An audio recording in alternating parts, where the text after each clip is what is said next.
How to ride the Zipboard in 60 seconds, 3, 2, 1, go!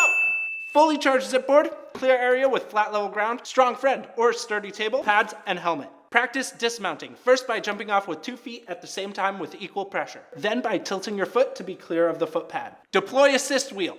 Place your dominant foot, the foot you kick with, on the triangular area above the assist wheel. Then, while holding your friend or a sturdy table, put your non-dominant foot on the triangular part of the front end or the side with the LED lights. Slowly even out your feet till the motors try to self-balance. While standing still, try turning. Tilt your front foot towards your toes and your back foot towards your heels to turn toe side. And do the opposite to turn heel side. Lean on the front foot to feel it speed up and lean on the back foot to feel it slow down. Do not try to ride it backwards. Then practice getting off. First with the 2 feet, then like this. Don't give up if you fall. Once you can dismount safely, ditch your friend or table. And time.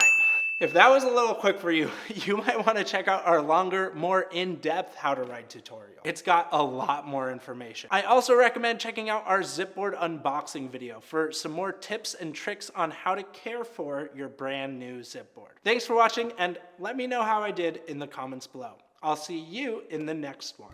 And of course, if this video helped you out, we would appreciate you hitting that thumbs up button. And feel free to subscribe if you want to see more videos like this in the future. Thanks for watching.